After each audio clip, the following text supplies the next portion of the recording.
We just killed your wife, creepo. Wake up the neighborhood! There she is! There's my baby! You're the one who stole my wallet. I mean, you know, it's got to be about more than just a paycheck. I want you out of here by tomorrow. And go where? I don't have anywhere to go.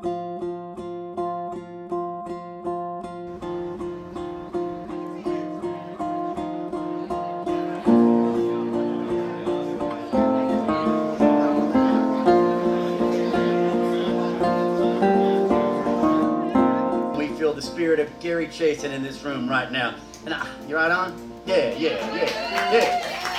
Oh, of course, I want to start by saying, what can you say about a man that is loved, respected, and honored by everyone he knows? I can start by saying, that's not the man we're honoring here today. No way. No, today we're actually honoring a man that was loved, respected, honored, revered, admired, appreciated, cherished, looked up to, and in some rare instances, worshipped, because that was our Gary son.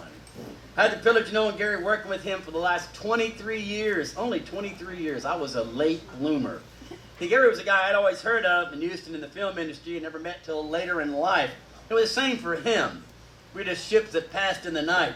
I met Gary Chason when he was directing corporate films, industrial training films, for SCI, which of course Gary turned then into a successful TV-style episodic training series. Gary was the only person I knew who could take a corporate film for a funeral home company and turn it into cinematic art. Yeah, baby.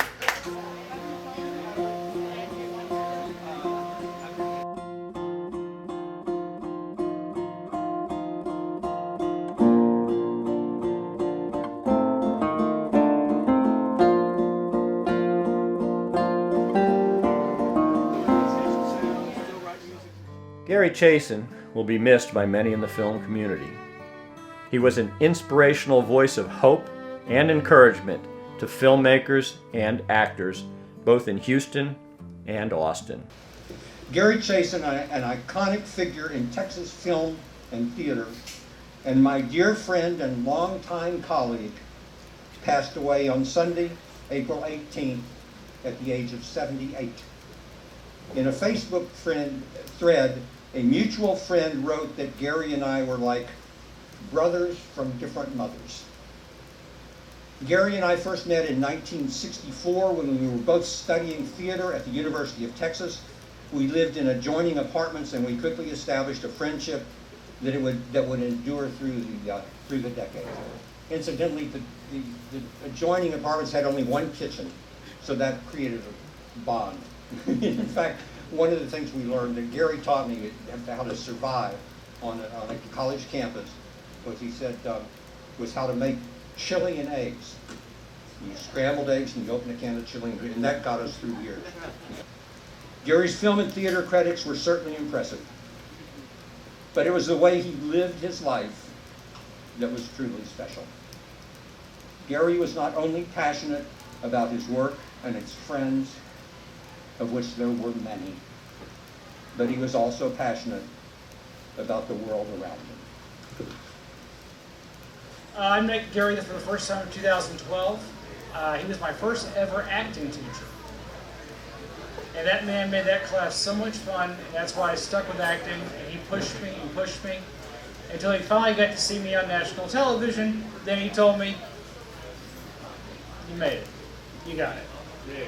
He infused me, he encouraged me. And last year, I lost 8 members of my family. I would watch a cousin get murdered on camera. I would bury many of my friends, and finally my dad died. Gary wrote me a private letter and a private story. And he did it just to make me laugh. And he wrote on the bottom of it, "From a brother to another, I love you." And that says a lot about the man. Gary was an amazing person, but he truly did care about his friends. And for that, I love you, Gary. Yeah, bro. Yeah. He was so dedicated to his craft. He was so into, I mean, it was the passion for making films. His life was film, and nothing else mattered. And it was so inspiring to be in his presence. Gary had a superpower, and that superpower is why you are here tonight, or in spirit if you're watching this on streaming. Gary's superpower was he recognized talent in other people, and then he nourished it, encouraged it, and helped it grow in all of you. I'd like to say, and I think it's true when you think about it, Gary was the oldest teenager that I ever met. And if you'd ever been to one of his parties, you say to yourself, how did I miss everything coming up to here? So I'm glad to get on board. He encouraged me when I went into filmmaking, and we did, I like to consider it a success. We came out with a musical called Anna Nicole and the Starlight Angel, which is self-explanatory. Several people here helped me with it. It's on YouTube, and it's gotten 20,000 views in the last year. I think partly because it's free. I would recommend looking at it. And Gary was always there with his little fedora hat and his glasses, always smiling, always giggling, and just always supporting.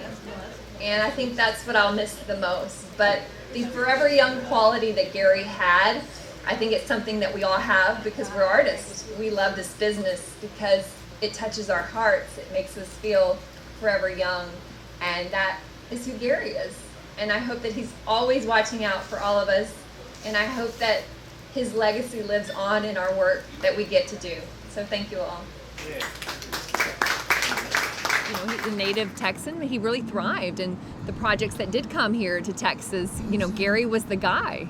He cast a lot of, you know, legendary films and worked with amazing directors that, you know, a lot of us never knew or never got to work with. And Gary carried that legacy of those directors to us and sort of gave us that. And but there was no airs about Gary. You know, when I met him, I didn't know he was a famous casting director or that he was a producer or director or writer. I just, you know, he was just this cheery guy with the fedora hat, you know, who acted like a 16-year-old. He was someone that you could really like go to, and you know, you knew he knew what he was talking about. You know, there's a lot of people out there who claim to be producers, who claim to be this or that in the industry, and they're, you know, maybe not the most credible. You know, but he was someone that was, you could guarantee you'd go to, and he knew exactly. You know, he was very credible, and he knew exactly what he was talking about. Kind of reminds me a little bit of a family reunion, right? Houston may be a large city, but our film community here is fairly small, and it does often feel like a family, right? Sometimes a dysfunctional family, but still a family nonetheless. And you know, I feel that that's due in large part to Gary Chason. You know, we all know Gary was a visionary filmmaker, legendary casting director, and a bold, fearless actor, as we just witnessed on this retrospective. But Gary's true legacy was building a thriving, passionate, artful film community in Texas, especially here in Houston. Oh? What about some special therapy?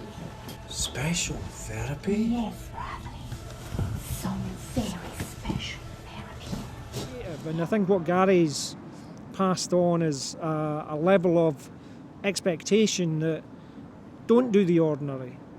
I mean, you see that in the films that he's made.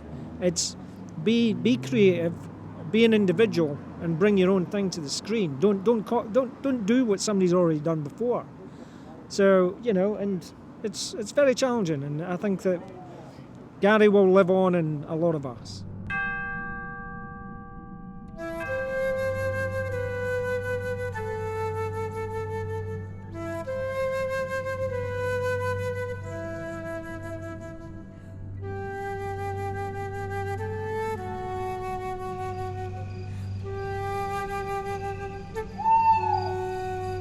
'Tis the middle Tis the middle of the night by the castle clock, and the owls have awakened the crowing cock. The crowing cock. I just want to say that his spirit will last forever, and we will miss him forever. Those of us who were lucky enough to be under his tutelage found a man whose kind and giving character became evident from the very first moment. And it didn't take long for me to appreciate the creative genius that I had before me either. He must have seen something in me too, because Gary and I forged a connection then which has lasted our entire adult lives.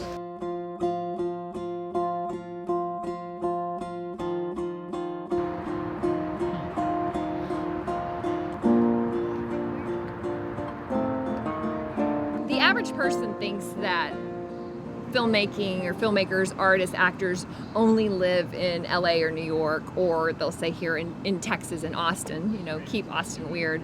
But Houston has a dynamic film community. We have a World Film Festival, there's theater, the Alley Theater, there's amazing theater here in Houston. So I think it's an untapped market. You know, back in like the 80s and early 90s, we had tons of films being filmed here in Houston, and things have kind of slowed down. A lot of industrials, commercials, you know, happen here, but not as much as there could be. So it would be nice to see some work return back to Houston, but there's a thriving film community here, and union actors and producers and directors. They're all based here in Texas, and you know, we work outside of Houston primarily because the work just isn't here, but it'd be nice to bring some of that work back here and make it happen. And a couple of days ago, I had a conversation with someone in Los Angeles, and they, you know, found out that I was from Texas, and they assumed I'm from Austin because I'm a filmmaker. I'm like, no, I'm from Houston. They're like, really? Houston? Wow, okay. They don't really know what that means. You know, like you think of Austin filmmaker, that's a brand, right? They totally get that.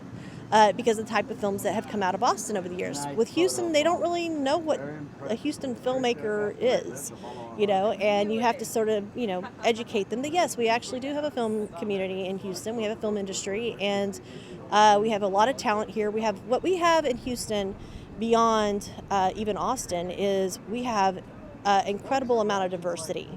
And when you have that much diversity in a city, you have not just diversity of people, but diversity of stories. So at that time, in 2019, when I started the project, I was maybe, say, 80% determined that I will finish the film and show it to others.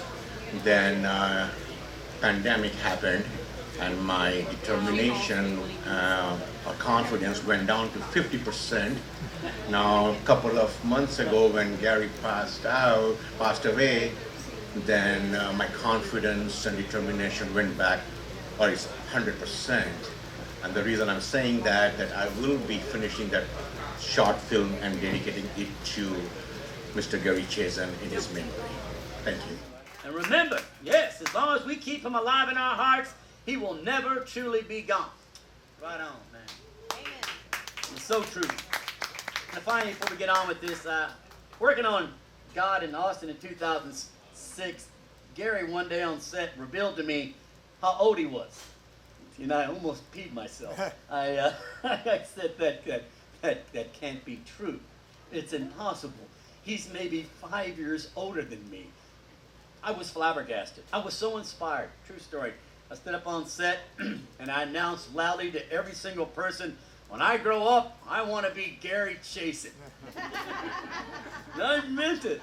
I kept telling Gary that every time I saw him over the years. I said it every time. I meant it then, and I still mean it today. I still want to be Gary Chason when I grow up. Gary was just eternally young and ready to go, timeless. Gary Chason was a star. Some say she sees my lady's shrine.